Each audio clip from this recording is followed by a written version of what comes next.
I knew that I wanted the films to be like a roller coaster ride for adults.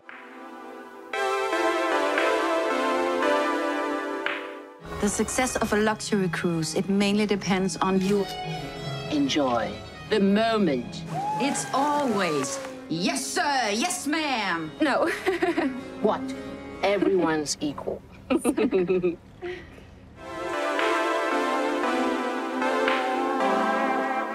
When you have a good conversation around the table, if everybody agrees, the conversation is not really interesting.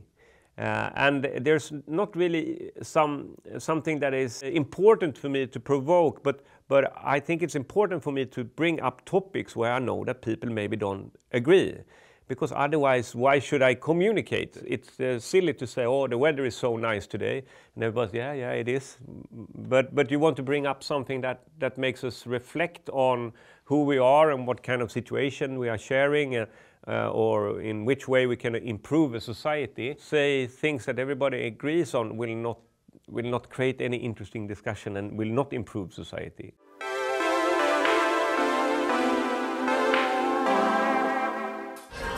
I'm not a fan of fine dining.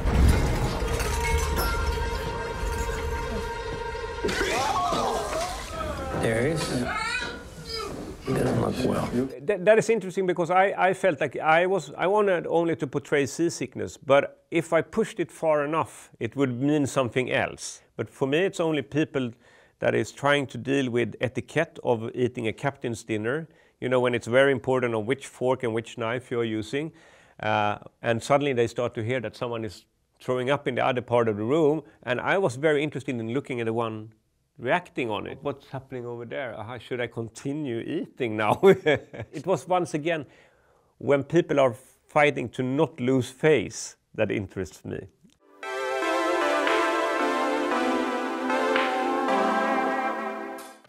Who looks paid for the tickets? Not bad, huh? She's an influencer. Not bad, not bad. Yeah. So what do you do? I sell shit. One thing that I really think is sad is during the fashion show, it says cynicism masqueraded as optimism.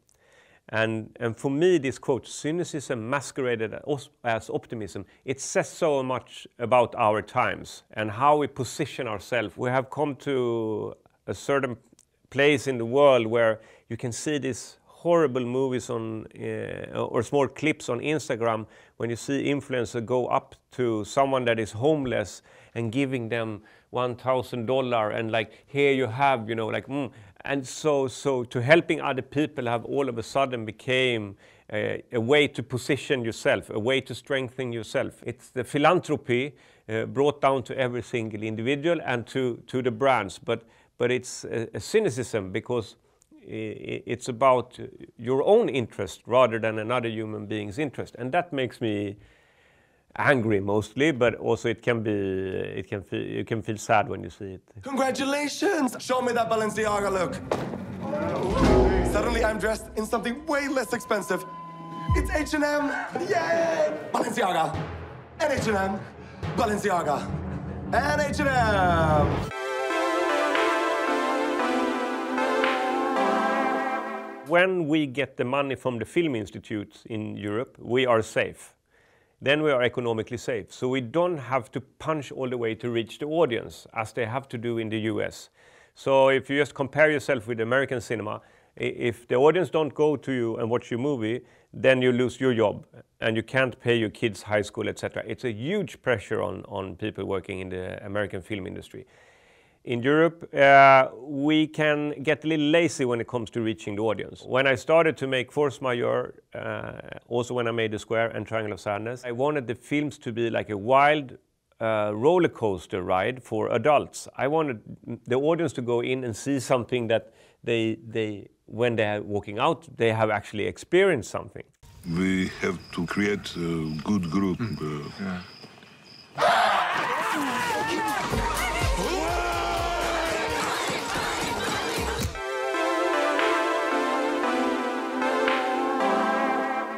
When I started at film school, I started to get to know about the Cannes Film Festival. Of course, I've heard about it before, but when I was in film school, then I understood that's where the cool directors are.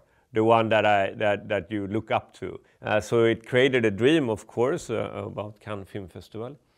And then I did my first feature film, The Guitar Mongoloid, which maybe 3,000 people saw in the cinemas. So it was not a very successful film when it came to the box office. So I told them my next film, Involuntary, will premiere in Cannes. When we had a screening of Triangle of Sadness, and the way that the audience reacted, it was like a football game. People were applauding 5 times in the film. And then you start to hope for a prize again, you know? I mean, I've been in competition 2 times. I've been on the award ceremony 2 times. It's very hard as a young filmmaker to believe that you will reach that point, that you will reach a career that is at least a little bit similar to that. Can you relax your triangle of sadness?